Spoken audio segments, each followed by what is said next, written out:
Yes, it was. It was. All right, do what?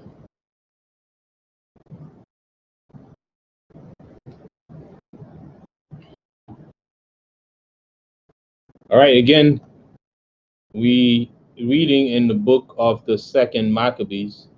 Since the line was the online was muted, I'm gonna repeat it again. The book that we are reading today is Second Maccabees, the first chapter, and the second chapter. In the book of Maccabees, the name Maccabees means hammer, because at that time Judas Maccabeus led revolt against Antiochus, and it was concluded with the defeat of Syria, General Nicanor in 161 BC by Judas Maccabeus.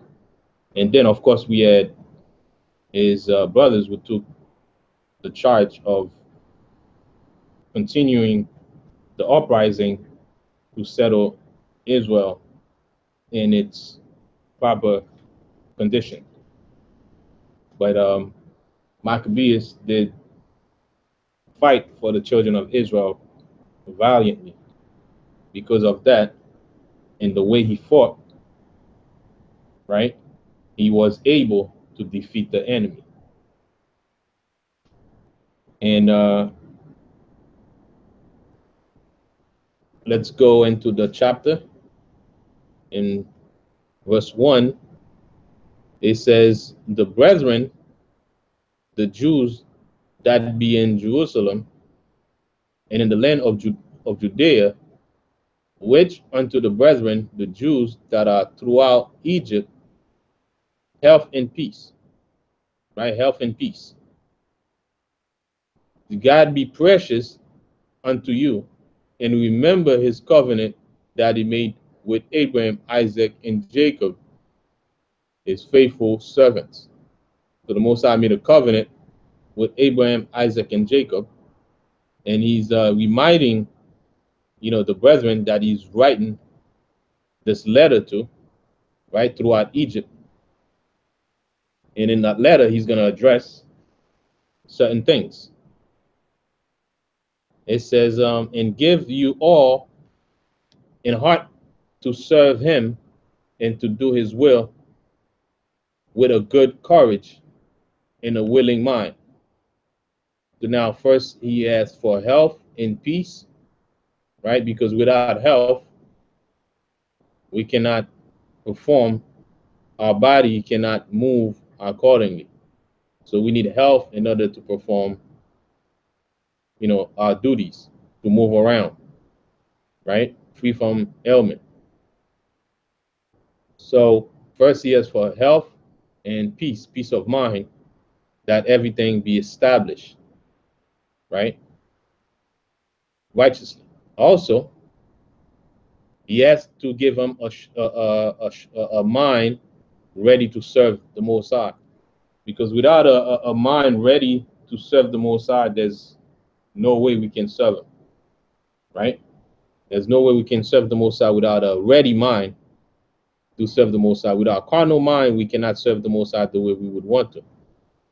But with a mind that the Most High give us by the power of the Holy Spirit, we'll be able to do his will, right? It says also to serve him with a good courage and willing mind. So now, the request is to give us a ready mind and also give us courage, right, to do so. So a strong heart and a willing spirit. So let's go to Romans 12 and 2. Let's link that with Romans 12 and 2.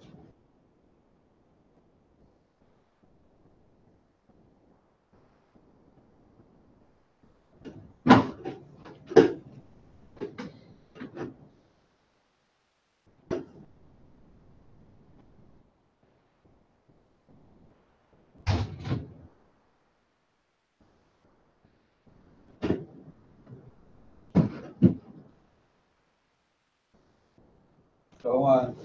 Shalom.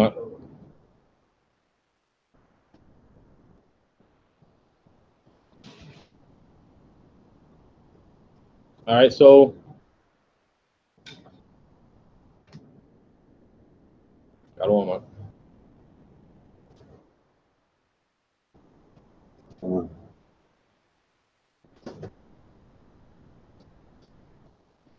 right, so we're in the book of Second Maccabees. Okay.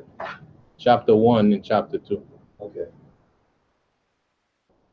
So let's get things clear and simple, right? From these few verses that we read, we just read. Starting verse 1 all the way to verse 4. Actually verse 3. So I'll give you some time to get settled. So if you are listening on the conference line, so we give him some time to settle so we can continue.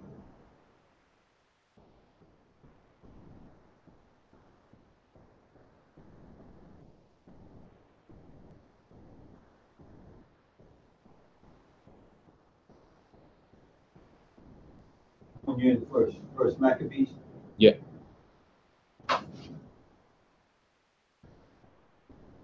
We in First Maccabees Second Maccabees, chapter 1. Okay. We in the first few verses. Okay. In Second Maccabees, chapter 1. All right, so the scriptures that we're gonna link up is Romans 12 and 2. Ready mind to serve the Most High in a mind with that has courage.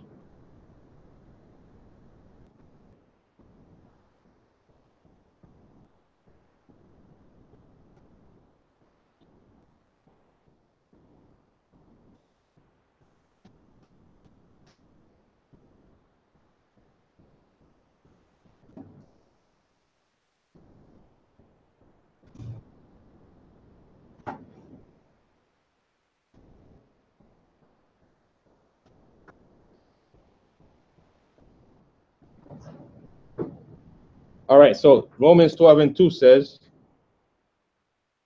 and be not conformed to this world, but be ye transformed by the renewing of your mind, that ye may prove that is that good and acceptable and perfect will of God.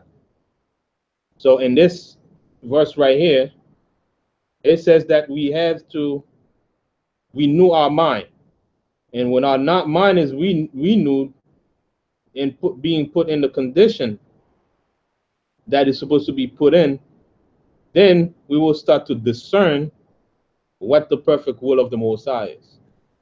But without that ready mind, we will not be able to discern what the perfect will of the Most High is. It's only at that point when we renew our mind and get it ready, right? We get it ready, then we will be able to discern what the will of the Most High is. That's why the prerequisite of coming to serve the Most High is to have a ready mind, right? A renewed mind. So think of this as a computer. And our mind is the most powerful computer of all computers, right? In fact, Romans 12 and 2. The computer that we actually call smart computers, smartphones, are created by the supercomputer, which is the mind, right? The mind that the Most High created. We see created, again, is created by the supercomputer of our mind. So think of our mind as that supercomputer. And in order to serve the Most High, it must have the right software installed in it, the right software upgrade in it. So when we renew our mind, we upgrade our mind from the software, the old software that it used to be in, and we upgrade it to the new top-notch software, right? So when we upgrade it to the new top-notch software, then we'll be able to find out what the will of the Most High is. But prior to having that software installed in our mind, we will not be able to navigate, right, and browse through what the will of the Most High is. You said it again. Romans what? Romans chapter 12 verse 2. Oh, okay. To upgrade our mind, to start to navigate or discern what the will of the Most High is. But prior to having that software, we're in a low, we're in a low mindset, the mindset of the world, right, which doesn't require a high level of upgrade. So when we upgrade, it doesn't mean that we erase everything we have. It's just that the software that we upgrade to, or the operating system that we upgrade to, supersede what was there before. Right? It's not like we format our mind. Format our mind means we clear it. We clear it out. We clear it from everything that was there before, right? Formatted. The only entity, or the Most High only can format, our mind to erase everything. Right? The formatting can only be done by the Most High. Well, he the one who couldn't erase everything. Erase everything. Right. Right? So when we upgrade our mind, we override. That's why even though we upgrade our mind, we still remember things that we used to do in the past, because it's still there. Right. Except that now we using the high operating system to navigate through the Most High as well, and what the Most High as well is. Yes. Yeah. Well, I thought when when I was in the You might want to turn around when you make a comment so that everybody can hear. When I was in the evangelist church in Pickle, and I got baptized, that was supposed to be a thing of making you forget everything. You know what I mean? Right. Like the things that I had done in my past and everything. Mm-hmm. But when you get baptized and all that, in the evangelist church supposed to make you forget everything. I did it for a minute. When I came into the being an Israelite, I started remembering different things. Right. So what happened is, again, get the concept that we talking here, right? Mm-hmm. You familiar with computers, right? Yeah. You familiar? I mean, as a matter of fact, your phone. Right. You see how your phone do certain things? Right. And certain things, when you try to do it, they said, no, you have to upgrade to the new one. Right. A new system. To a new system. Right? Right. It's the same thing with our mind. Our mind is like a super computer, the most powerful computer ever created. Okay. Okay? So now, in order for us to understand what the will of God is, our mind must be upgraded to that new God system. Right? So once we upgrade our mind to the new God system, we download the scriptures. Software. Think of it like that. The scriptures is software that we upgrade our mind to. We upgrade our mind day by day. There's new updates, right? Think about when you turn your computer or you turn your phone, there's a new update available. Every time they keep nagging you, there's a new update. Right. It's the same thing when you read the scripture every day. There's new update. We keep updating that supercomputer so that it can operate in the God mindset where we can, understand what the will of the Most High is. Okay. But if we stay in the low mindset, we cannot understand what the will of God is, because we cannot navigate through different scriptures and understand what the will of the Most High is. Okay. Okay. Mm-hmm. So that's why we got to make it clear and simple, right? Because we talking about people said they have smartphone, they have smart this, but who create the smartphone? Mankind create the smartphone. Mankind, right. Right? So if man create the smartphone, who's smarter? Most High. Most High ultimately is smarter in all of it. So now, in order to begin to understand the Most High, we must be upgraded to that level. Right. So we must download the software in our mind, meaning the Bible. Right. So right? We get a better understanding. So we get a better understanding about things, how things are going. Right. Right. So we just read Romans 12:2. That's what it says. Renew our minds, so meaning upgrade our mind to the new mind, right? New software, new operating system, based on scriptures. Right. Okay. So. Oh yeah. I want to thank y'all both for helping out my Con. We'll talk. We'll talk about that later. We'll ask you how things go. Okay. Yeah. Okay. Yeah. Con, it's a Torah parable or comparison, because you can have the same hardware, and you might have, say, Windows running on one, same set of hardware, you might have Linux run on another. Even though it's the same hardware, one operating system actually can run programs faster than the other, depending on how it's designed. Right. What you're saying with the law, you can really tap into the fullness of what the human body can do, right? Utilizing all the organs, including the brain, which the mind works through, because they're not the same. Right. Fine. So also, For the miracles coming. Fine. As the miracles come in. Or different spiritual gifts. Oh, okay. Fine. Because sometimes you get think of it that way. Some people, they have to go fast, right, to get the new update. Some people, they say, "Nah, I'll update later." Right? You put it off. I'll update later. I don't need to update now. Right? So same exact thing. Every day you learn something new. Every day you learn something new, you upgrade. Right? You get a new update. You get a new update. Depending on how much update you get on a daily basis, right? Your system is operating at a better level. Right? So sometimes you got to defragment. How do you do? Meaning you're getting a bunch of information coming at you from everywhere. Sometimes you got to slow down and do a process of elimination and then clean your system, right? So that it's not, congested with, misinformation or too much information, right? So you clean it out. The same thing, you got to clear your mind, right? Override it. And is over time, it's about upgrading your mind with knowledge, right? Knowledge of the Most High. But you have knowledge, people who claim to have knowledge of the Most High coming from everywhere. And if we absorb that information, what's going to happen after a while? We're going to have information overload. So how do we clean it? We come right back to the scripture again, right?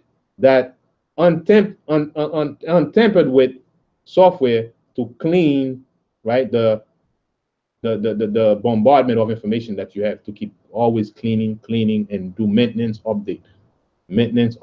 So that's the way we keep that mind operating at the level to keep following the law, statute, and commandments of the Most High. So let's make it simple. Just keep it the understanding that way, so that we do better each day, right? Okay. So let's go to Colossians 3:10. Colossians.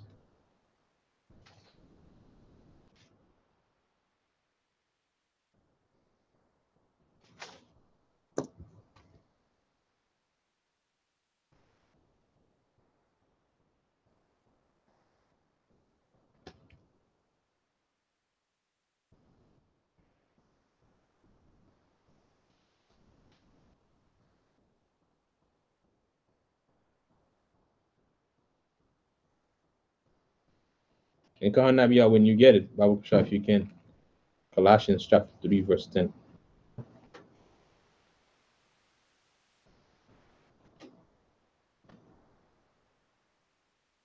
Colossians chapter 3 and verse 10.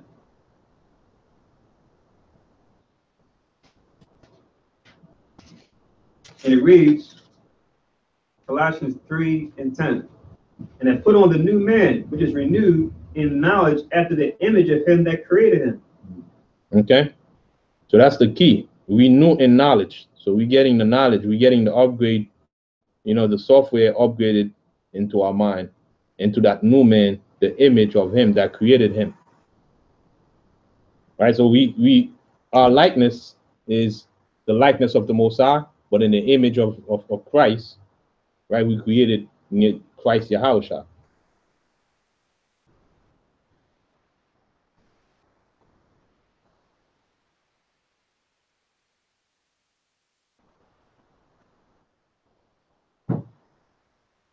Right? So think of the word as Yahushua's life being downloaded on paper, right? And by reading, that's how we get the download. By reading the word with understanding, then we start getting the upgrade. But prior to us getting the upgrade, it must be prepped, right? It must be prepped with the spirit, right? So, for example, in order for us to upgrade a computer, they might say, in order for you to get that upgrade, you need a memory, or you need about 4 gig of memory, right? You need this type of operating system, right? In order for you to get that type of upgrade. Think of that as the spirit, right? The spirit is the prep you to make sure that you can get that update. You're ready to absorb that update, right? So we have to have the prerequisite in the computer, then in order for us to be able to download and get the upgrade. So when we read it, it sinks in. Sometimes you try to put a software in your computer, no matter how much you try, if you don't have the prep, you don't have the right memory, you don't have the right gig, no matter how much you try, it's not gonna get through. Right. So where do we go to get that prep? We pray to the Most High that the Most High send us that prep.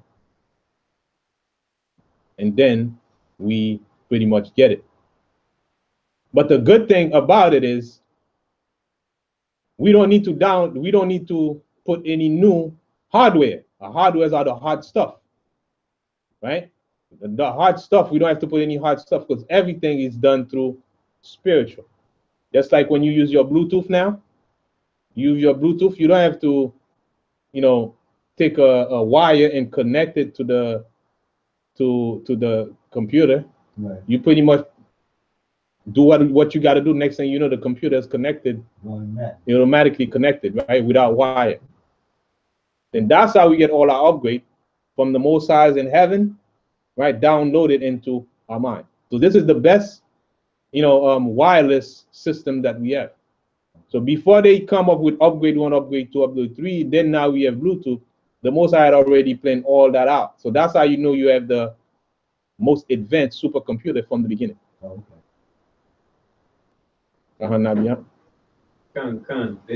They tell lies on the angels saying that the UFOs that crashed, and then they reverse engineered the technology from the chariots. Lies. Right. But we know they get knowledge on the left-hand path of some of this stuff, right? But it still can't compete with the technology of the Elohim. It's still not there yet. Done. Everything from what you're talking about, from transportation to medical stuff, right? Getting the human body, they still can't compete with the spiritual gifts. Done. Okay. Elohim. The spiritual gifts that the Most High blesses with, right, or with the chariots that do. Done.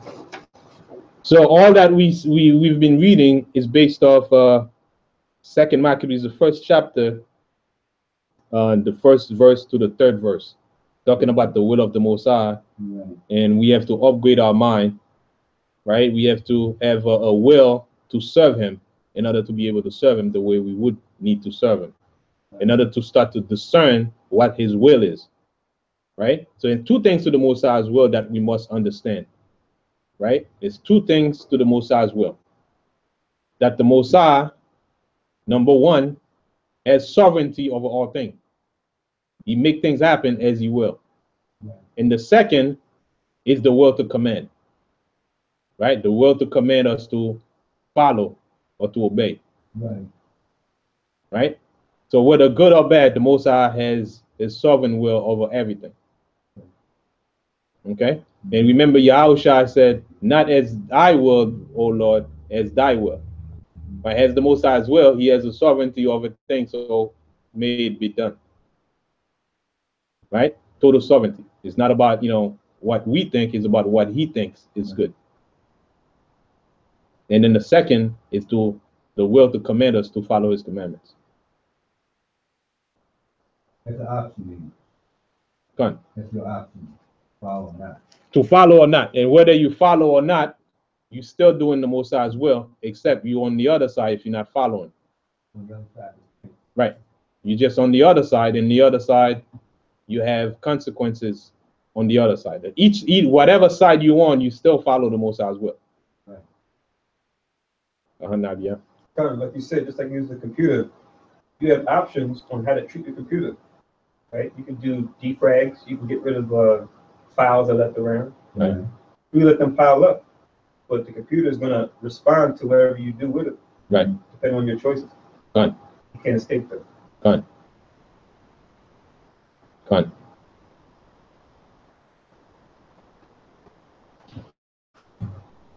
All right. So now let's go to verse 4. And one aspect of verse 3 that I wanted to cover also is where it says, with a good courage and a willing mind. With a good courage and a willing mind. Good courage. Why do we need good courage to serve the Most High? We need good courage to serve the Most High because there's no free meal in anything that we do. Right? There's no free meal. So you have to have good courage. There's work involved. Right? So let's go to Ecclesiasticus, chapter 2, verse 1. Ecclesiasticus, chapter 2, and verse 1. Ecclesiasticus in the Apocrypha.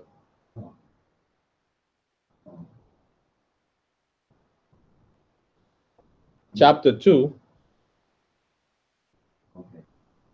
in verse 1. And when you get it, on Patak, you can read it. Ecclesiasticus chapter 2, verse 1. Would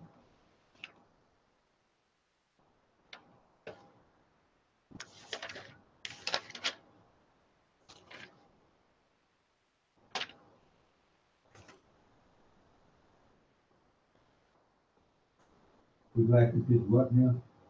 Chapter 2 and verse 1.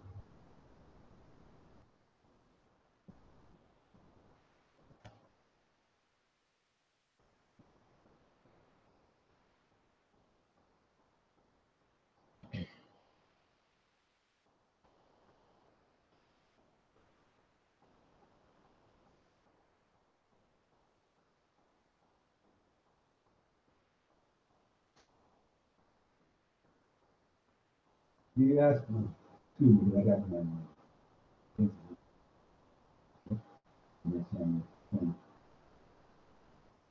Ecclesiastes. It said chapter 2, verse 1. Chapter 2, verse 1, it says, my son, if thou comes to serve the Lord, prepare the soul for temptation. So it says, if we come to serve the Most High, prepare the soul for temptation. Right. Let's get an example into the same line that we're going in. Okay. When we come to serve the Most High, right, we have to prepare that operating system, that mind, right, right, for viruses, right, attacks that's gonna come against it. Okay, we're trying to be on the good side. We're trying to get the upgrade, but at the same time, there are hackers, right, who try to infiltrate into that operating system, which is our mind. The hackers, viruses putting out by those who don't want us to get that kind of upgrade. And who is, in our case, Satan. Right? Satan doesn't want us to get that upgrade. So to prevent us from getting that upgrade, there's constantly attack being done on that soul, that operating system, which is the human mind. Right? You have malware. So constantly you have to put on antiviruses, right? You have to put on defense to protect your mind, and how you do it, all done to that software. So that software we have come fully packaged, right, with everything, malware protection and all that stuff, right? There's a section for every type of malware that you can get attacked to. Right. So when we come to serve the Most High, after we get the upgrade, just be ready, because there's gonna be attack done on that computer or that mainframe. Right? So you're gonna have to have courage whenever you get attacked to not get, afraid by it. And sometimes the attack may hit you. You have to come to the scripture to download that patch, right? To download that patch to get rid of that malware or that virus. Right. But it's as soon as you get a virus, you say, "Oh man, that computer is not working right. I can't get rid of that." What's gonna happen is you lack the courage. So you're gonna throw that computer away, or you're gonna let it get infested with the virus. And once you let it infested, more virus gonna keep coming in. Before you know it, that system is not operating right, and that system get jacked up. And once that system get jacked up, we start getting sick. Right? We start getting sick, and that system is frozen, and we start getting all kind of diseases because what? That system is not operating right. It's full of bad viruses. It's full of evils in it. Right? Keep in mind, we comparing physical things with spiritual things, right? Okay. The parable of the hard drive. Right. So that's how, when we don't follow the manual, which is this right here, we don't follow the manual how to operate the system that we have, our mind, then we start getting all kinds of issues. And the Most High sent us here with that manual to operate. And if we're not using it properly, then we get infested. But there's always a section where you can get uninfected and clean it out. Sometimes you may get infected so bad, you may have to do so much, defragment in it, and you must have you have to know where to go to get rid of those different, viruses. Right. And sometimes it takes time, right? Depending on how much you've been affected. Okay. And guess what? Our people out there got affected with so much. Right. So that's why sometimes when you see brothers coming, they come in confused. They don't know what's going on. Their mind, and they don't know what's up, what's down. Even though we try to speak that to them, but it's just confusing because they already been, affected pretty badly. Pretty bad. Virus really is on them.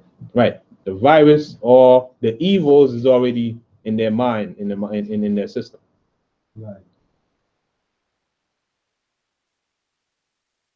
Nabia. To continue on the parable that you're using, or the metaphor, if you will, you can't just say, "Oh, okay, I'm just going to defrag once and then I'm good to go." Right. You have to do it constantly. You have to constantly make sure you do the right thing with your software. That you're always mindful, because that's the equivalent of people in the church saying, "Oh yeah, I got baptized years ago. Right. Right? I was good to go." Right. But then they got their computer all dirty. Right. Right. And imagine the cleaner your computer gets, right? Because the virus, the system always upgrade. It keeps upgrading to the new, right? The cleaner you think you get, Satan is getting higher too. But it's coming up with a, more upgrade version of, whatever system you got, upgraded. So that's why it's a ever-ending battle that you got to always keep your system on guard, keep it protected at all time, free from malwares and viruses, free from evil. Right. Right? Again, we have the most sophisticated operating system in the whole world. Right? We are the supercomputer. Right. So that was Ecclesiasticus chapter 2, verse 1. Right. Yeah. Chapter 2, verse 1. So now let's move on back to 2nd Maccabees chapter 1, verse 4 now. Oh, I have a link. Go with verse 3 also. Con. Isaiah chapter 30, verse 1. Isaiah chapter 30 and verse 1.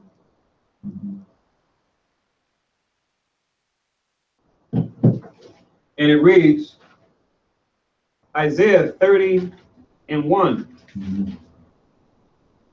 Woe to the rebellious children, saith Yahweh, that take counsel, but not of me, and that cover with a covering, but not of my spirit, that they may add sin to sin. That's you, like you were saying, messing up your hard drive, corrupting your operating system. System folders, so you can't run the program you need to.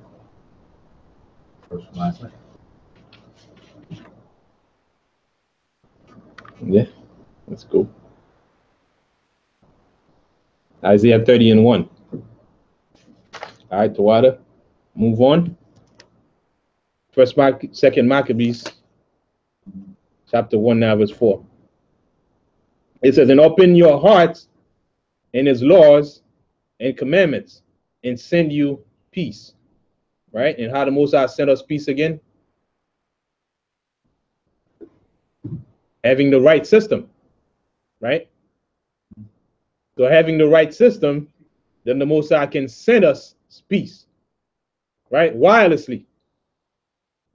Right? Once we have the right system, we have the knowledge in our mind. Right? We have everything ready. Then the rest of the things that we receive from the Most High, we receive him wirelessly. Right? Verse 5. And hear your prayer and be at one with you and never forsake you in time of trouble. So the Most High will hear our prayer. How will the Most High hear our prayer? Because since we don't pick up a phone and call him physically. How does the Most High hear our prayer? Wirelessly. Bluetooth. Right? With the most upgraded Bluetooth. That's how the Most High hear our prayers. We don't need to hold a phone in our hand for the Most High to hear. Everything we need, the hardware, the system is already in us, right, to connect with the Most High. So long that we have everything aligned with the scriptures, laws, we following the law, everything is intact, the operating system is ready, then we can make the connection the way it's supposed to. Right? And anything that is not well put in its place, the connection cannot process. So that's why sometimes our prayer is not reach the Most High, because something in the system is not operating correctly.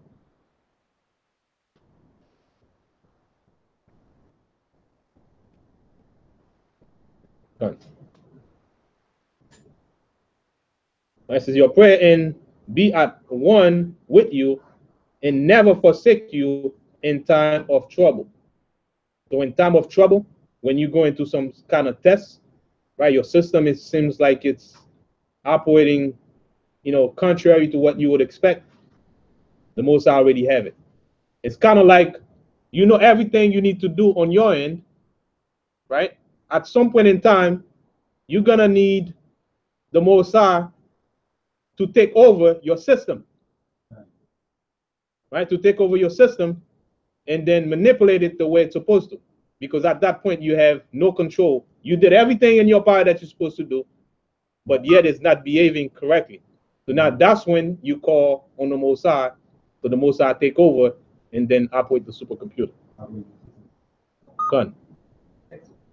Right? The Most High is our tech support, right? At that point, the Most High be the tech support and take over. And they said, relax and sit back. Just relax. We got this. Don't touch anything. Right? Sometimes you call Texas and they say, I'm gonna have you download this. You download this. You do this. Okay. At that point, I have control of your computer. From here. So that's how the Most High operate when things are out of your hand and you don't be trouble. I got this. Right? That upgrade, you couldn't do it by yourself. No, I got the support here. And that's exactly how it operates. Nabia. Con, just want to read an excerpt according to this uplift that we have, where we can see each other in ways that we will consider supernatural. Now we have technology, we can do FaceTime, right, or Skype.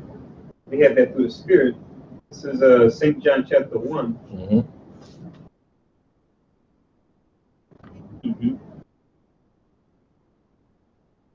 I'll start from 47. You can start from 43, but I'll read from 47 to the end. This is when Yahweh Shah was putting together his disciples. When he started his ministry. St. John 1:47. Jesus, or Yahweh Shah, saw coming to him and said of him, "Behold, an Israelite indeed, in whom is no God." Right? He was Christ-like. Christ had no God. He was like himself. Nathanael said unto him, "Whence knowest thou me?" Yahweh Shah answered and said unto him, "Before that Philip called thee, when thou was under the fig tree, I saw thee." So he saw when he was under the fig tree. Right? So he's talking about some situation that he knew clearly that Nathanael would know about, but then it would be kind of odd because it's like something that only he would know. Right. Like it was just him by himself, you know? Right. So he knew it before Samuel. Right. This is Samuel. Samuel think he knew. Right. That's why it says it in verse 49. Nathanael answered and said unto him, "Rabbi, thou art the Son of God, thou art the King of Israel." Right? For him to be able to see him when he wasn't even there. How could you see me there? It was just faith, right? You had to have done that through some kind of.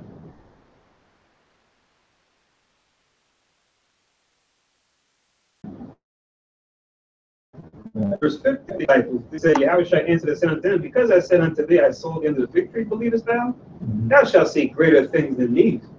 He's going to do even more mighty things through spiritual gifts. Then it says, he saith unto him, "Verily, verily, I say unto you, hereafter ye shall see heaven open, and the angels of power ascending and descending upon the Son of Man." You're going to see even more uplifts that you're talking about now.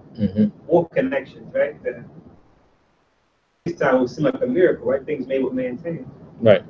He's going to show them that through spirit. Right. These are the most high. So To Nathaniel. with Nathaniel, Right? my brother. So that's why when we talk about certain things, we talk about connection, we talk about this and that. It's not just a connection through computer, connection to some kind of physical things only. We got to think of it on a higher level. And, connection from one end to the next end, right? Point to point. But we so used to things being done via hardwire physically, right? We think everything's supposed to be connected through some physical means. But now that we start having what they call technology advancement, right? We start connecting wirelessly now. Now we start to get to understand that we can connect without wire. But our system is meant to be connected to the Most High without wire from the beginning. Nabia. It makes you think too of not to go into it too much, but you were discussing, I think during the closing, and he can mention on the moon, I think more so on the closing about what Levi does on the left hand side. They can go places, right? Have what they call like an out of body experience. Dealing with the spirit on the left hand side, seats are just to see that we can already do that through the Holy Spirit. For the middle man, to deal with the Most High in Christ directly. So you read John chapter 1, 48 to 50, right? 47 and 51. 47 to 51. Yeah, the whole section starts at 43, but I just started at 47 and read down to Start 47, 51. Yeah. All right, so back, brother, we at 2nd Maccabees in the Apocrypha, chapter 2, and right now we at verse 6, chapter 2.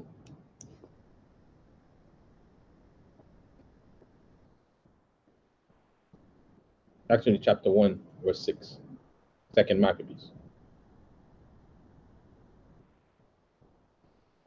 All right, so it says, "And now we be here praying for you, what time as Demetrius reigned in the 169th year, we the Jews wrote unto you in the extremity of trouble that came upon us,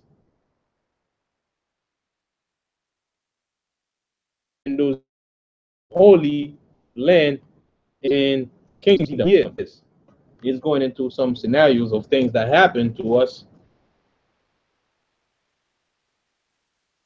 And he mentioned some names here. So we have different kings, right? And in the scriptures, we have 1, 2, 3, right?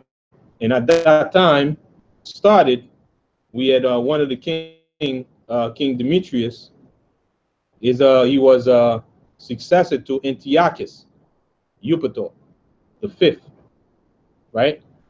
So he was king, and Judas Maccabees fought against him, right around that time. Several times to campaigns against the Jews, right, to kill us, to prevent us from following the Most High's will. So that's who he's referring to here. And also he mentioned Jason. All right, he mentioned Jason. So let's go to Jason so that we can get a recollection of what we are reading.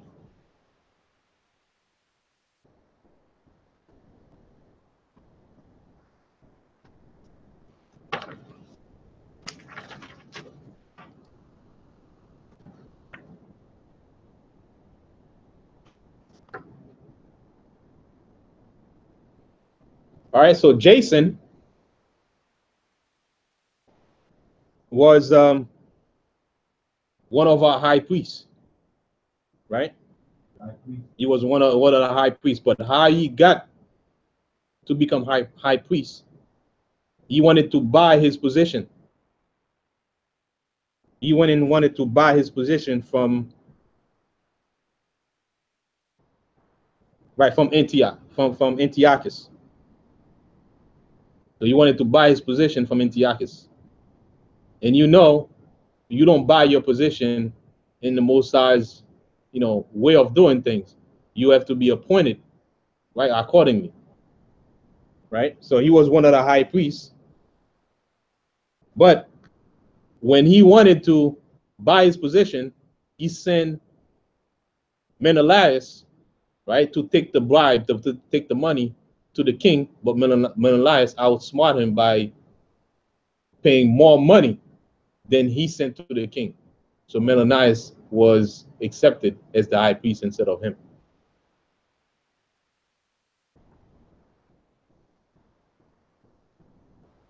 So his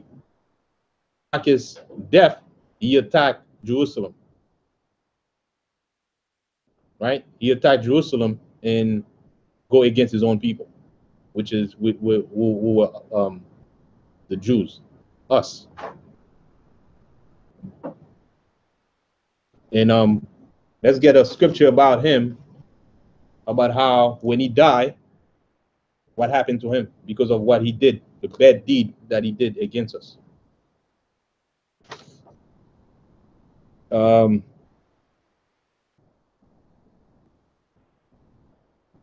Let's go to 2 Maccabees 5 and 10.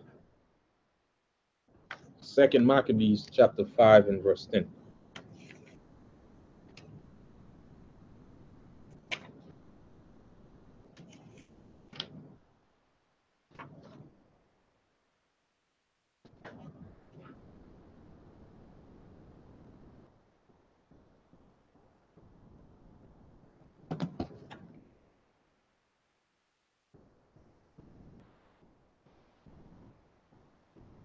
All right, it says 2 Maccabees 5 and 10 says, and he that had cast out many unburied had none to mourn for him. So when he died, he did not have anyone to mourn for him, because when the Jews died, he left them out there in the street without proper burial. It says, and he had cast out many unburied, had none to mourn for him, nor any solemn funeral at all, nor sepulture with his fathers. Right? So what goes around comes around. Right? You reap what you sow.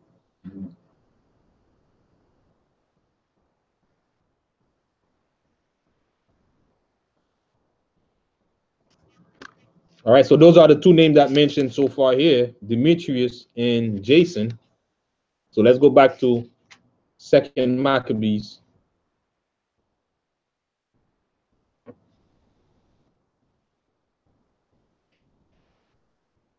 Second Maccabees, now we at verse chapter 1, we at verse 7. Actually, yeah, we're gonna read verse 8 now. Wait a minute. You read 2nd Maccabees 5 and 10? 2nd Maccabees 5 and 10. Yeah. Is that different?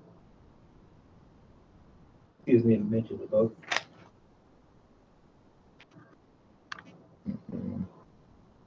Second Maccabees. I see his name mentioned in verse 5. Verse 6. This is what you were reading in 2nd Maccabees 5. So you said his name mentioned in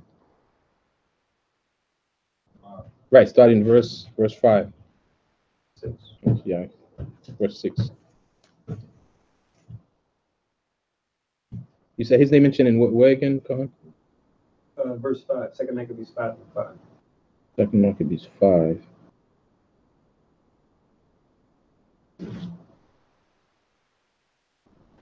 Right. You said 5 and 10. Right. So I read 5 and 10. Yeah, I read 5 and 10, just to show how, Okay. because of what he did to the people when we connected to verse 7. This is when the Jews unto the extreme. It's the time that Jason and his company revolted from the Holy Land and kingdom. Yeah, so to really get, I see what you're saying, to really get the whole story complete, you have to see his name mentioned here in verse 5 and 5. But it's finished. I was focusing on his end, what his end shall be. So it's the same way he treated the Jews. There was nobody at his funeral. He did not even get a proper burial with his parents or his forefathers. Or with his generation. Can I link another one, please? Come. Same book, chapter 4 and verse 7. All right, so 2nd Maccabees chapter 4 and verse 7. I'll read it real quick. 2nd Maccabees chapter 4 and verse 7. But after the death of Seleucus, when Antiochus called Epiphanes took the kingdom, Jason, the brother of Onias, labored underhand to be high priest. Gone. And sell out. Gone. So pretty much he wanted to he bought his position.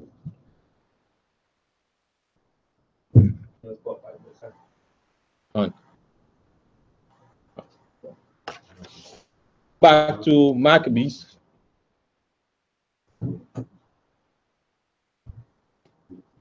Back to Maccabees. 2nd Maccabees chapter 1, verse 8 now. So again, Demetrius' name is mentioned, Jason's name is mentioned, so we went into both, and it says, and burn the porch and shed innocent blood. Then we pray unto the Lord and were heard. We offered also sacrifice and fine flour and lighted the lamp and set forth the loaves. Sent forth the loaves. So now, in verse 9, it says, and now see that ye keep the feast of tabernacle in the month Caslu. Right? So even in the midst of everything that we were doing, we still kept tradition. It's about keeping tradition. And that's exactly what we're doing today.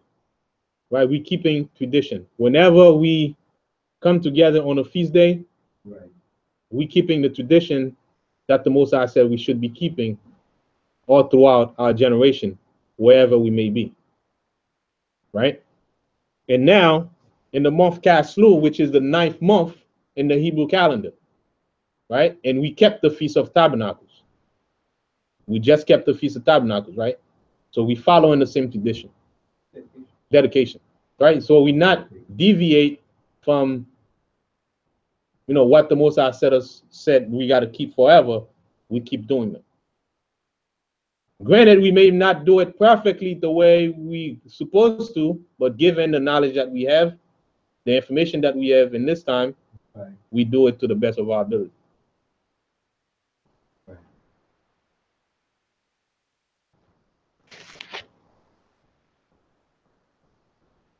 Right? So now, even Yahushua himself kept those same feasts. Right? And we should follow Yahushua's step. So he kept those feasts, so we ought to keep them.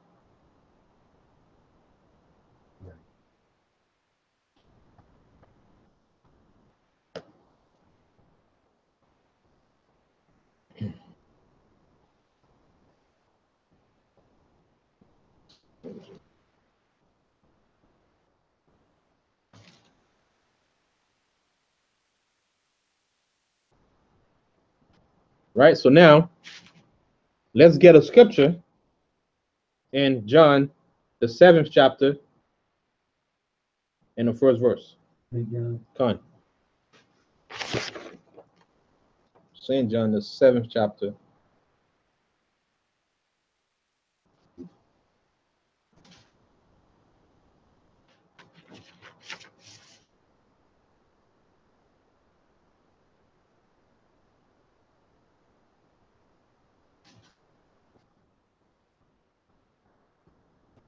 I read it.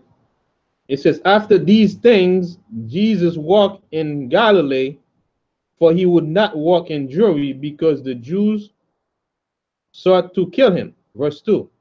Now the Jews' feast, tabernacles, was at hand.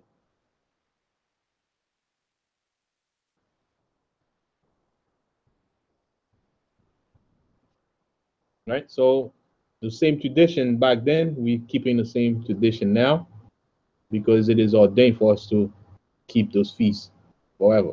He said St. John 7 what? Chapter 7, verse 1. 1 and 2.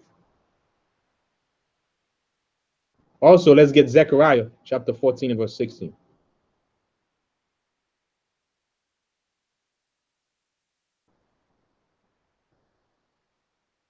When you get it, if you can, Papa Pujab, can read it. It's on Zechariah chapter 14 and verse 16.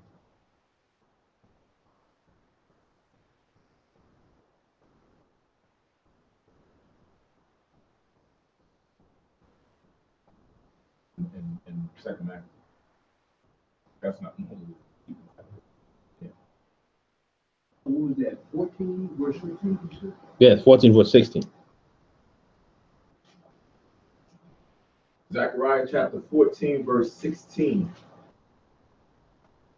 And it reads, and it shall come to pass that everyone that is left of all the nations which came against Jerusalem shall even go up from year to year to worship the King, the Lord of hosts, and to keep the Feast of Tabernacles. Con. So this is a feast that we're going to be keeping even in the future. Right. So we rehearsing what we already going to be keeping, in the future.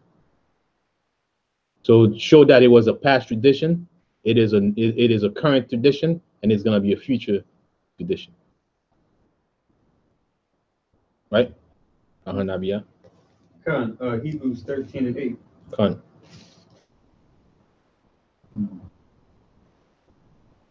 Hebrews chapter 13 and verse 8. You just write it down. I'll read it. What you just said, Con. Hebrews 13 and 8. Jesus Christ the same yesterday and today and forever. Con. So which means what we were talking about earlier, it's a software that is all the way complete. We may not be ready to get the full, certain download, but we get it at certain time. But the software doesn't need any upgrade itself. It's already come, fully packaged. So the Most High doesn't have to bring out, second version, version 2, version 3, version 4, right? It's number 1 version, and that's it. And if we need a new version, that new version is gonna be a new version in the kingdom. But as for now, we don't need another version in a lifetime here. Right? Con. 86 over and over again. Yeah, I made him out of dust, but I probably should have put the arm over here. Let's make him again out of dust, but this time, let's use a little water. Change around. Right. Let's try the third time. We messed up the second time, so let's do it again. Con. You made a one-time perfect, and it's done. Con. Yeah, the only thing is we got to be ready. And when we ready, then the Spirit will come in and give us the prep we need to get that new upgrade. But the software is already completed.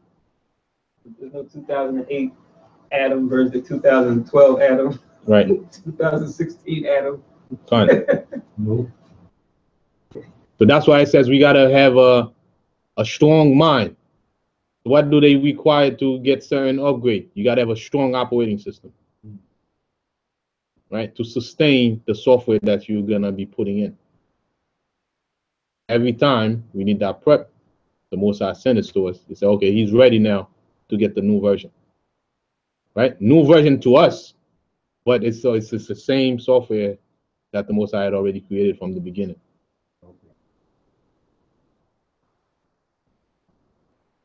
All right, back to First Maccabees, Second Maccabees, chapter 1, and verse 9 now. And it says, and now see that ye keep the feast of tabernacles in the month Caslu, verse 10, in the 180 years, the people that were in Jerusalem, in Judea, in the council, in Judah, sent greeting in health unto Aristobulus, king, to Ptolemais, master, who was the stock of the anointed priests that were in Egypt. All right, so now here's another one that is mentioned here, Aristobulus. Who was Aristobulus? All right, let's find out.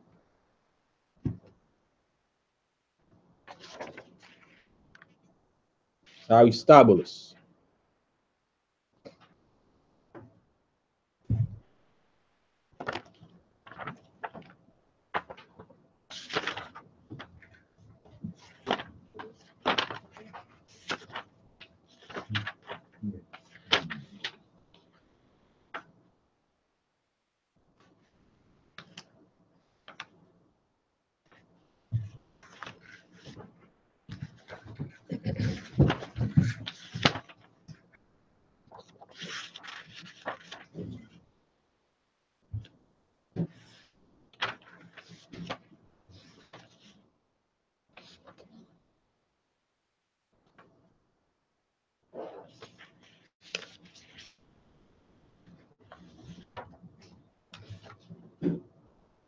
All right, so Aristobulus.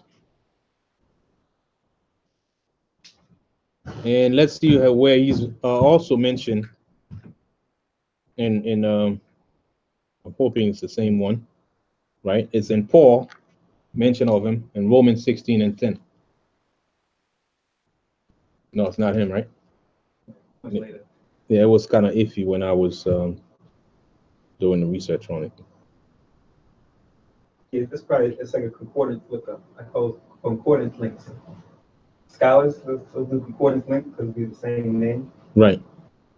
So it's like sometimes it's not even talking about the same thing, same time, man. Yeah, but I think in the Greek it means like best ruler. Best advisors, best advice.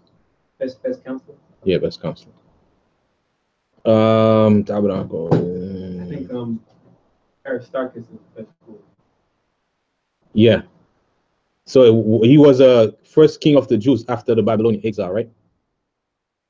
Is it safe to say that? This particular one? Mm-hmm.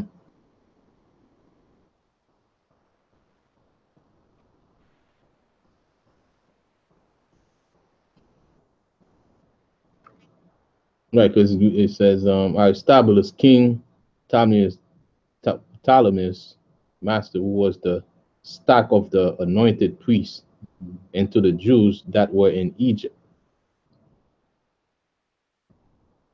Yeah, I mean, I just see him as a Jew that was in under Ptolemy's rule. Because you had plenty of Jews that were in Alexandria, which was the capital, actually, commercial capital of Greece, and Rome took it and became part of Rome.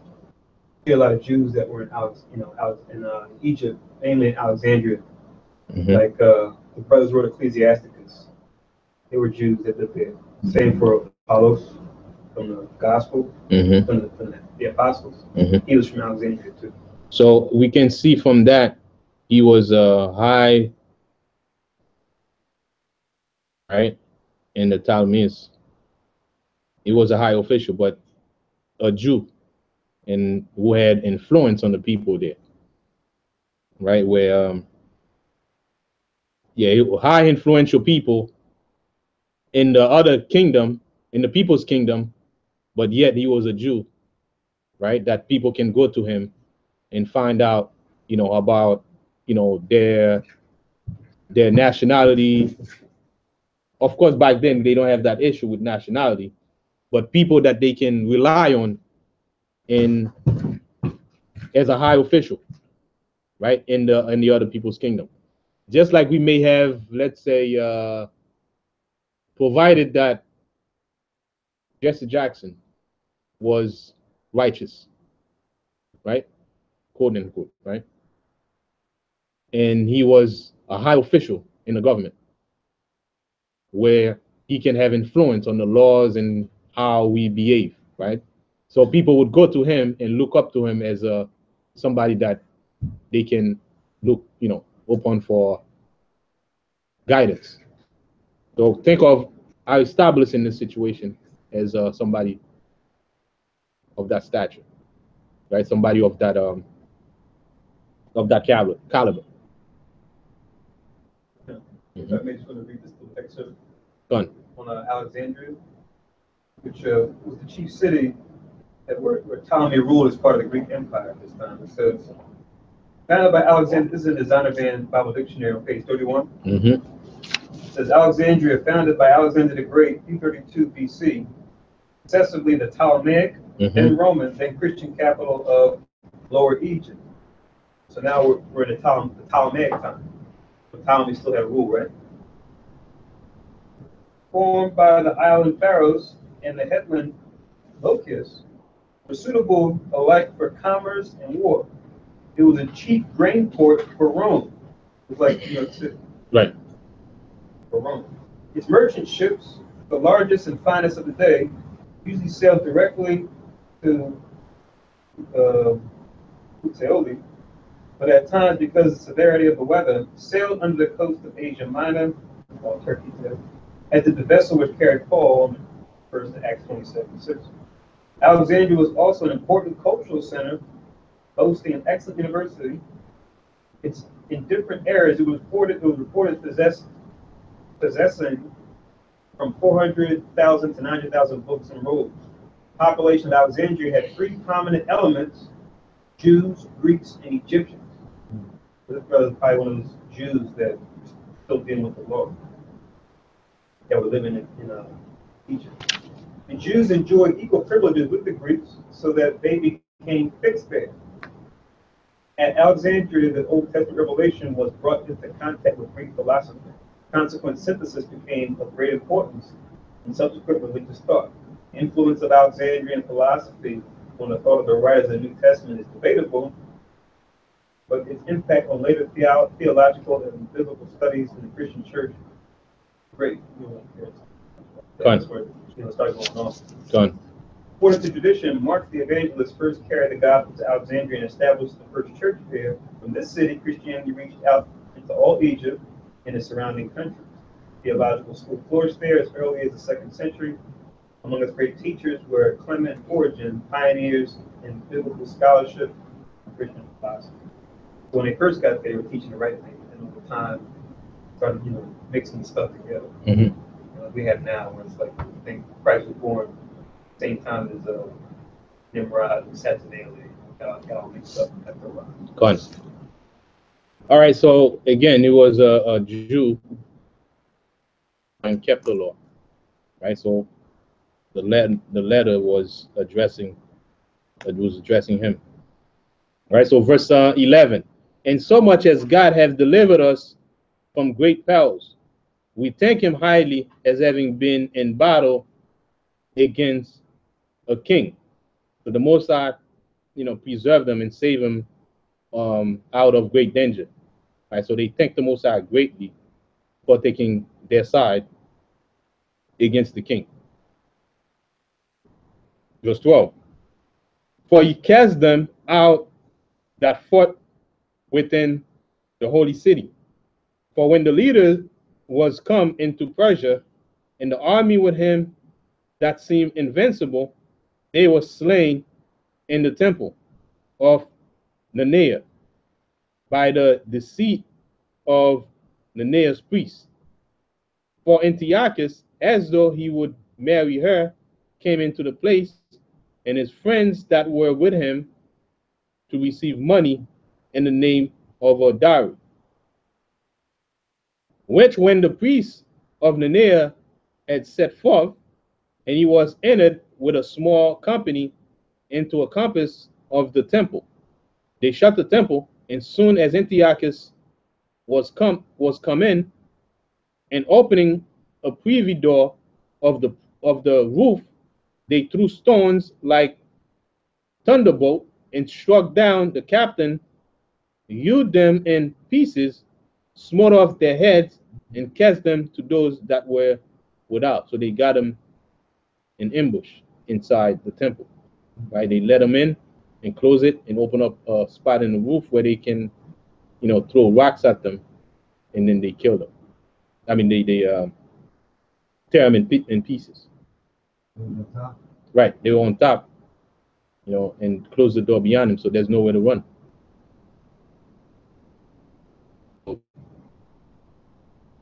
People use that tactic, to get rid of the enemy.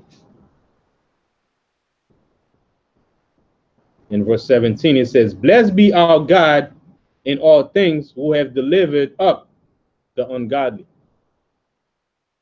Who had delivered up the ungodly.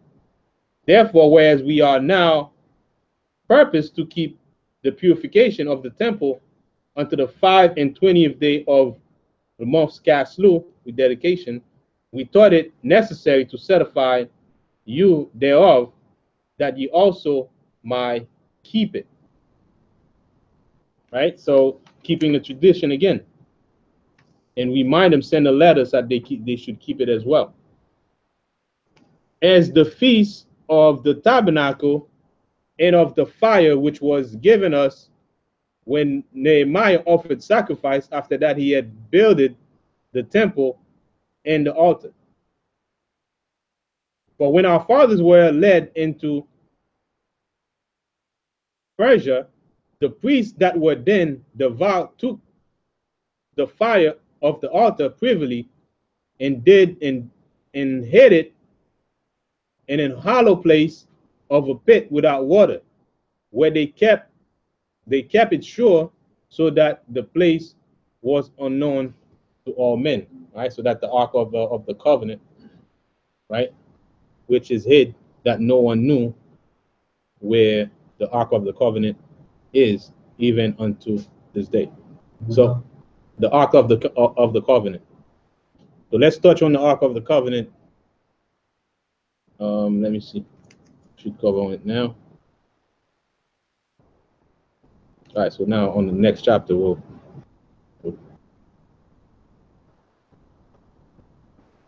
Yeah, I think talking about the altar vessel. right. So the next chapter is the ark of the covenant. Done. Done. All right. So they call it fire. That's for Aaron's two eldest sons were down in the body, and they got destroyed, got consumed by fire. They offered strange incense and do it the way the Most High said. So they got destroyed? Yeah, that was like way back. priests first started. This is during Nehemiah's time, like I said, after we came out of the Persian captivity. Fun. So the Feast of Tabernacle and of the fire, which was given us when Nehemiah offered sacrifice, after that he had built the temple and the altar. And remember the other name for tabernacle?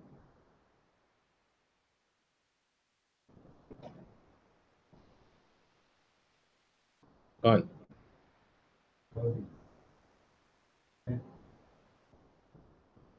Tent. Yep. Fun. Right, so synonymous to tabernacle.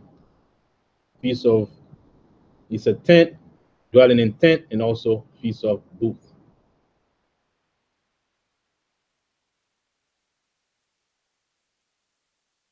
Gone. So now, verse 19 says, "For when our fathers were led into Persia, the priests that were then devout to the fire of the altar privily, and hid it in an hollow place of a pit without water, where they kept it sure, so that the place was unknown to all men."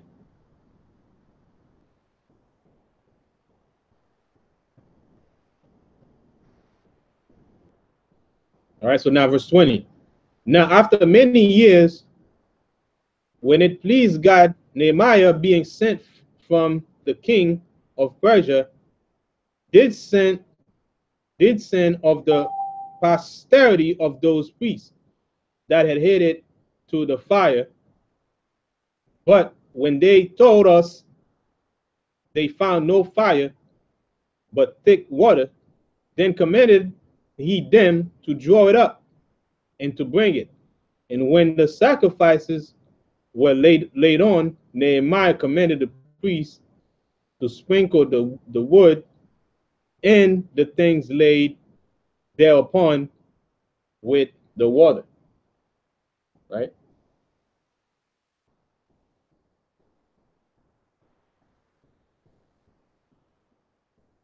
So verse 21, verse 22.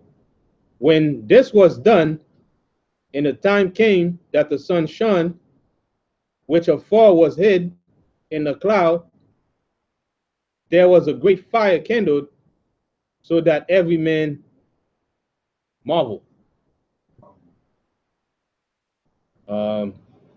Pretty much this is when he hid, when it was hidden, right? Right. So it was a cloud. So when the sun shone out, there was a blaze up the of the that laid up, and the people marvel. So when they say people marvel, good. Let's get, you have the dictionary, Kahan, Abia, so we can get the definition of marvel.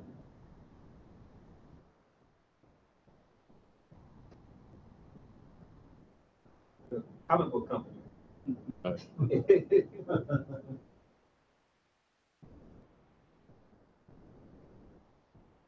So, marvel, noun, something that causes wonder, admiration, or astonishment, a wonderful thing, a wonder or prodigy.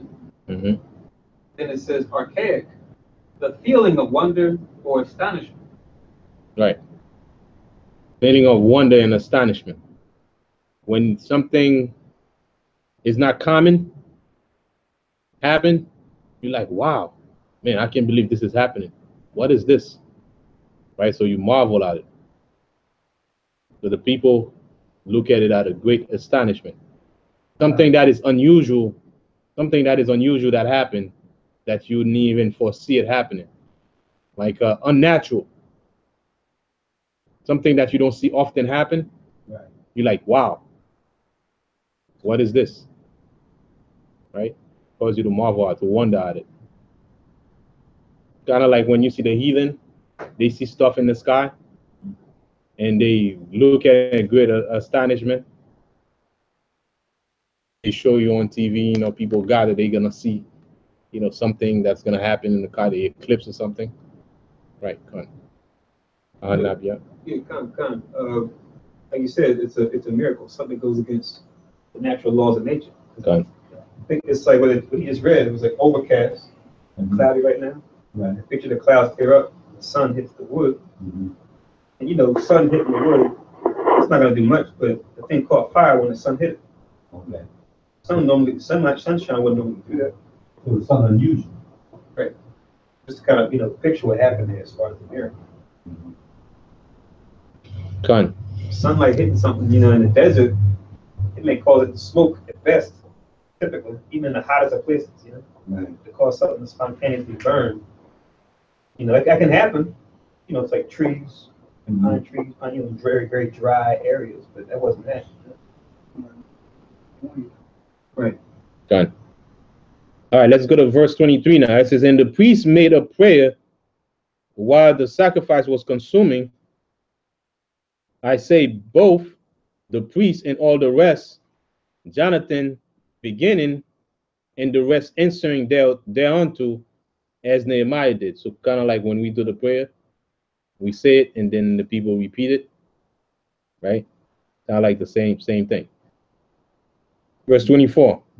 And the prayer was after this manner: O Lord, Lord power, creator of all things, who art fearful and strong and righteous and merciful, and the only and gracious King, the only giver of all things, the only just, almighty, and the everlasting. Thou that deliverest Israel from all trouble, and did choose the fathers and sanctify them.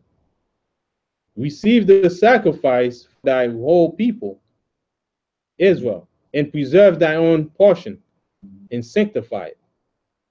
Gather those together that are scattered from us. Deliver them that serve among the heathen.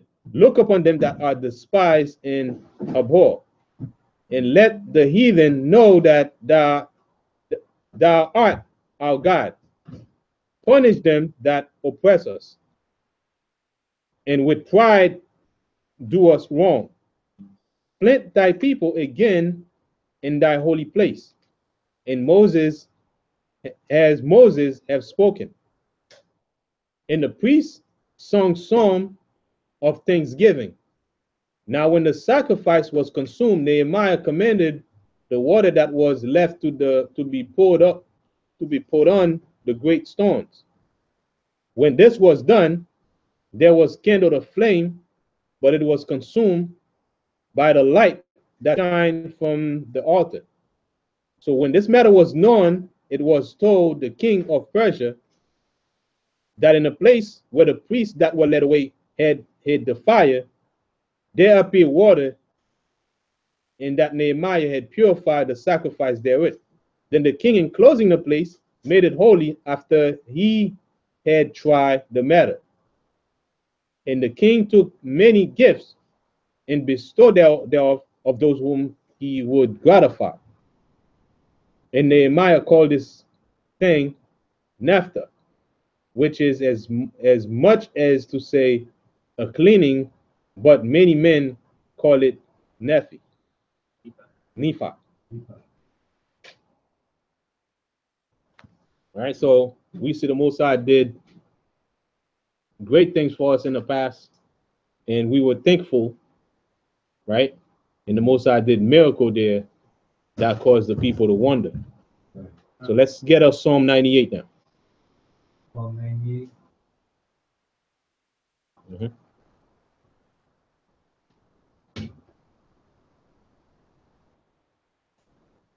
Psalm 98. Mm-hmm. Verse 1.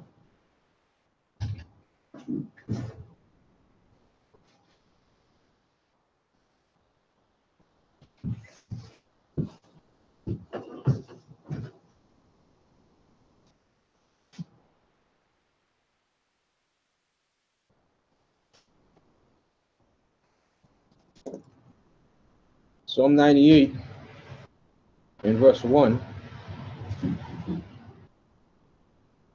Is that link with? It linked with the whole chapter, the rest of the chapter, about the prayer, the victory, the Most High deliver us from the hand of the heathen.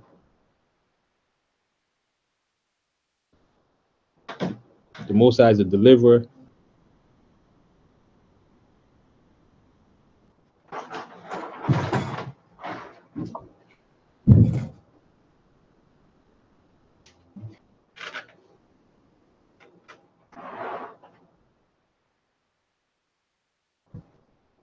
You could start from 25. You can link it from 25 on down.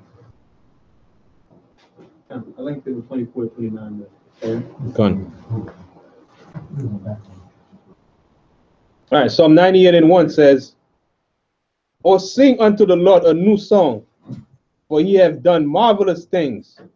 His right hand and his holy arm have gotten him the victory."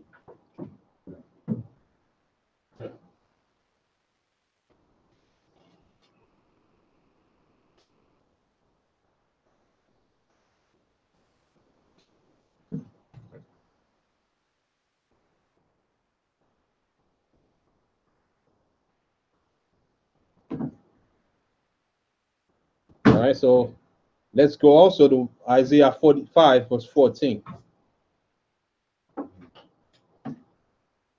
Isaiah 45 and verse 14.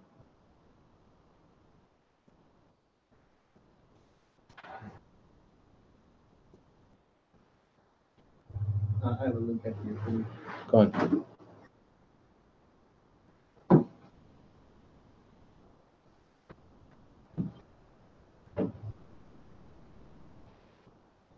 Isaiah 45 and verse 14 read, "Thus saith the Lord, the labor of Egypt and merchandise of Ethiopia and of the Sabaeans, men of stature, shall come over unto thee, and they shall be thine. They shall come after thee in chains.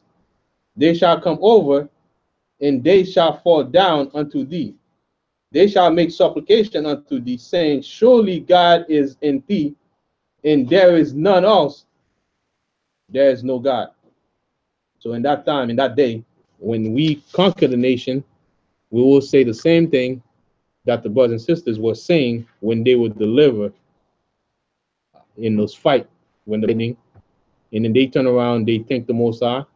That was then, and then we ourselves gonna be saying the same exact thing, just to show that whatever the Most High was doing in the past for our people, He's gonna continue to do it for us too, even when we make it, to the kingdom. God, this is sad. You see this especially with the Southern Kingdom tribes. Mm-hmm. Us having an affinity for Hamites, trying to be Egyptian, right? Mimic them. That's not anything new. We were trying to do that back then, right? Trusting in them, trusting in their wealth during different time periods, like during Jeremiah's time.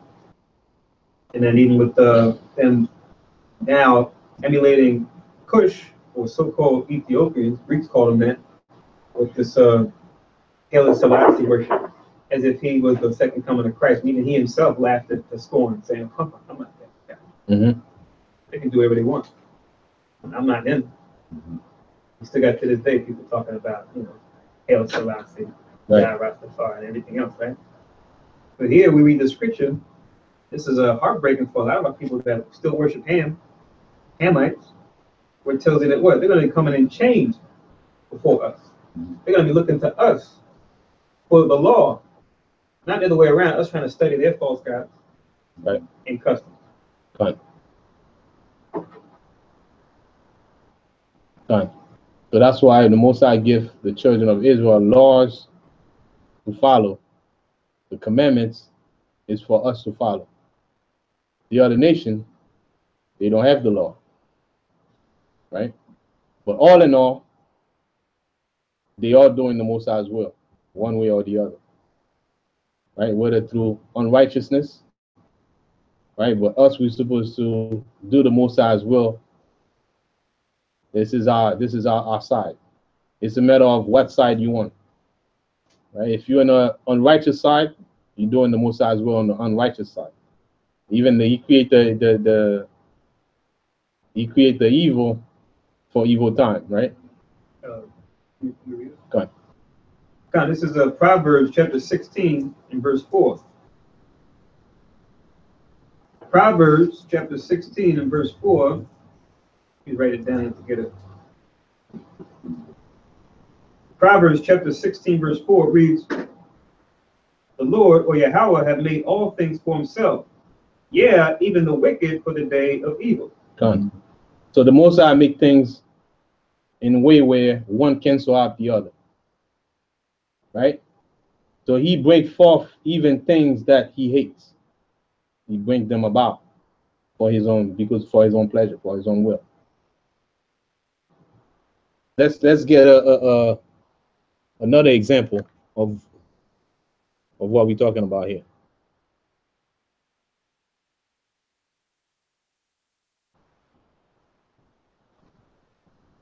Let's go to Isaiah. See if I can get it there.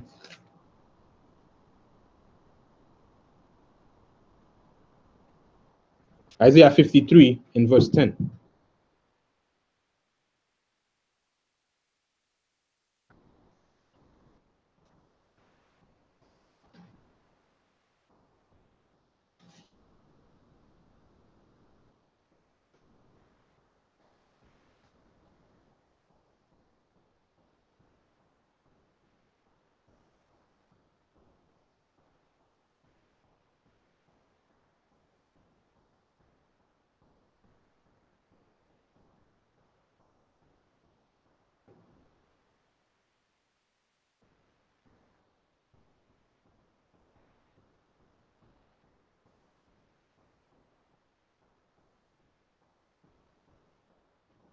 It's just a matter of what side you in.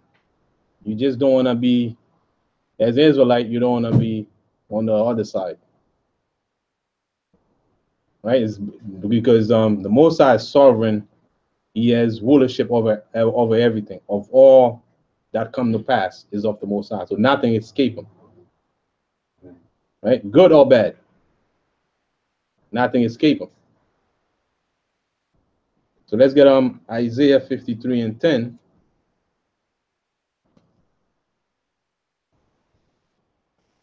As Israelite, we want to be on the righteous side. Isaiah 53 and 10 reads, "Yet it pleased the Lord to bruise him. He hath put him to grief.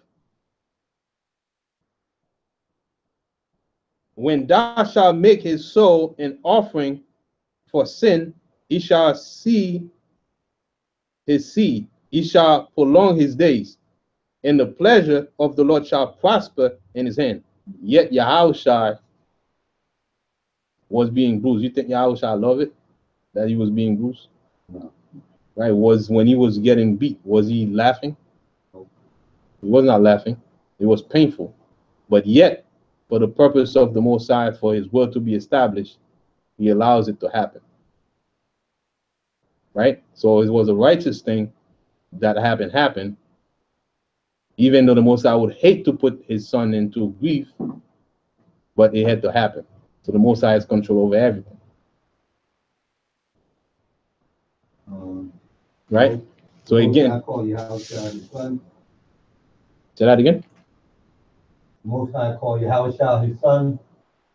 Right, he's the only begotten son. Yes. Right, so that was Isaiah 53 in verse 10.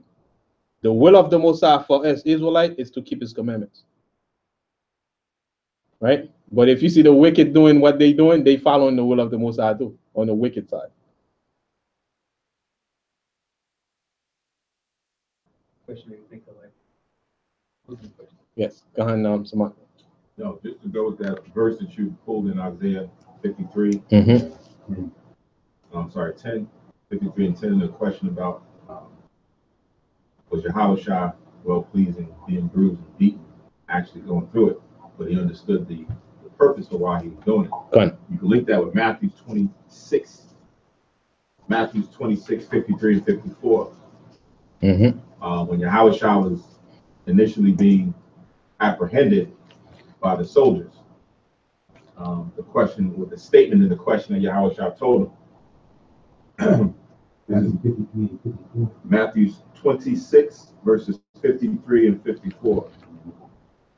Thou, that I cannot now pray to my Father, and he shall presently give me more than 12 legions of angels. But how then shall the scriptures be fulfilled that thus it must be? Right? So he understood that it was in his power. He could have called on the Most High, but Yahushua, knowing that the purpose to fulfill the prophecies in the scriptures had to happen. He knew that. So he allowed those things to continue on, understanding the purpose for his coming on the earth. Not just to teach Israel, not just to save souls, but to also sacrifice himself for them. And that's why I said it pleased the Most High to bruise him, because he had to go through that for the purpose of saving Israel. It's like that saying that they say sometimes, you sometimes lose the battle to win the war. Right? He had to fall in order to accomplish winning, for Israel to get that salvation.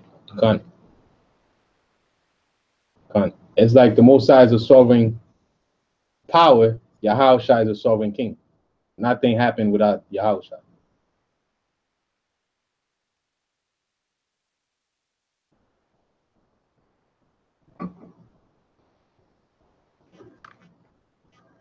Going back to 2 Maccabees prayer, and verses 26 down to 29. It's a prayer that is long standing, right? Usually the prayers that we read in the scriptures still have relevancy today, because we're going through the same things time and time again, where we find ourselves in circumstances where we need help from the Most High, or the Most High has given us victory. Right? So in the same context here, whereas the prayer after winning this battle here is to not just for those that was there, but for all Israel, right? Gather all of them that's out there serving the heathen, right? And the main objective is to what? Get back to our homeland in the sight of the Most High in Christ. Right. So as it reads down, it says, 2 Maccabees, we're in chapter 1, which says, punish them that oppress us, and with pride do us wrong. Right? That's what happens now. Right? We have people who are oppressing us, but they're doing it out of pride. Right? And we see how they look at us, how they view us, how they treat us. So we're asking the Most High, we are short-handed, right? We can't do much, because we're in a position where we don't have the power. Like the curse said, there shall be no fight, there shall be no might in your hand. The might is from the Most High. So we're left to pray to the Most High to give us for him to take upon himself to go and deal with the heathen that's round about, selectively how he chooses. And then it says, plant thy people again in thine holy place, as Moses has spoken. Right? So we're waiting to get planted back into the place from which we came. Before Moses he never got there. But he knew that he prayed that the Most High would put us in that place. So you can read that in Exodus, the 15th chapter and the 17th verse, where Moses said to plant us in that place in the sight of the Most High. I'll read it real quick. Exodus, the 15th chapter and the 17th verse. Thou shalt bring them in and plant them in the mountain of thine inheritance, in the place, O Lord, which thou hast made for thee to dwell in the sanctuary, O Lord, which thy hands have established. Right? So it's physical and spiritual. Right? First, spiritual as far as for being Mount Zion. We're Mount Zion in the spiritual sense, but we're that leading government, that leading entity amongst the people. And then it's going to be there in our homeland, in the capital, in Jerusalem, in Mount Zion, where the Most High is going to physically bring us back to. That's what the prayer was for them there during the time of the Maccabees. It's the same thing that we're waiting on right now. to be planted back in our homeland, to be planted back in Mount Zion, in the sight of the Most High. All right. So we have a chance to see how the Most High is a terrible Most High in war, how he can kill the enemy. At the same time, we experience how the Most High is a merciful Most High at the same, in the same token. So how do you become the most merciful and also the most powerful in terms of war? Only the Most High has that power, right? Now, yeah. Kind of what I wanted to read earlier, just a little history as far as the names. They mentioned Jonathan, one of the priests, just like it tells you that Mattathias and the sons came out of Jorib. You can verify in Chronicles. We can verify this Jonathan too as a priest. With Second Maccabees 1:23. First Maccabees. Right. Verse 23. You can link it up with Nehemiah chapter 12, verse 11. Just write it down. I'll read it. Nehemiah chapter 12, verse 11. Verse 1, it says, "Now these are the priests and the Levites that went up with Zerubbabel, the son of Shealtiel, and Jeshua, Sariah, Jeremiah, Ezra," and you go down, jump down to 11, it says, "And Joiada begat Jonathan, and Jonathan begat Jeduthun." Jeduthun. So that was Nehemiah, what chapter again? Chapter 12, verse 1, and also verse 11. We say Nehemiah, chapter 12. All right, so let's get First Peter 3 and First Peter 3:17. Chapter 1, verse 12, chapter 11 and 12. In chapter 12, verse 1, and then verse 11. So now we're going to First Peter's. First Peter chapter 3 and 17.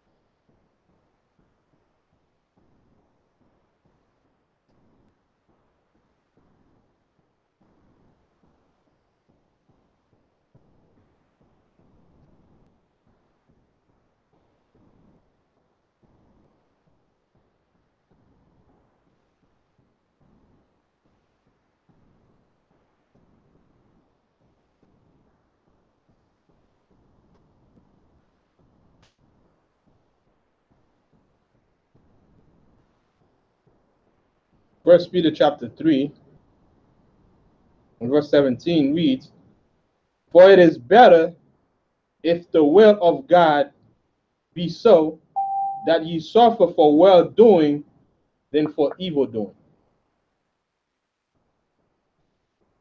For it is better, if the will of God be so, that ye suffer for well doing than for evil doing. So the children of Israel, we suffer and encourage doing the right things, right? Following the law, statutes, and commandments, as opposed to doing evil and suffering for it. Goes with the 4th chapter, the 15th and the 16th verse. Right. Same thing. It says, "Don't suffer as an evildoer, busybody, murderer, but then suffer as a Christian." Right. You don't have to be ashamed. You should be proud. Right. So there's no free lunch. Either way, you're gonna suffer. But how you suffer, that's what's gonna make you or break you. Right? So and either way, there's no freebies. You all gotta go through gun. That's sad, right? You go through the baptism of the Holy Ghost, overcome the furnace of adversity. to overcoming temptation, or you deal with the actual fire. Christ made the second coming. Gone. So one way you gotta get baptized, one way or another. Gone.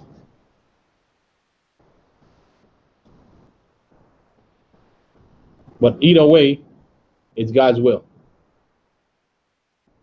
The Most High's will that everything happened the way it happened. The Most High is not losing control over, somebody get killed or whatever. Right? Sometimes it's hard to explain, but like the Most High could have stopped it, but for one reason or the other, there's 100 ways he could have stopped the killing, but for one way or the other, he allowed it to happen because he knows better than us. He sees things, far, far, far, far away beyond our imagination. Right? That's how it happens. Man, so automatically leave. Gone. Automatically. Gone. Whether you get funeral or cremation.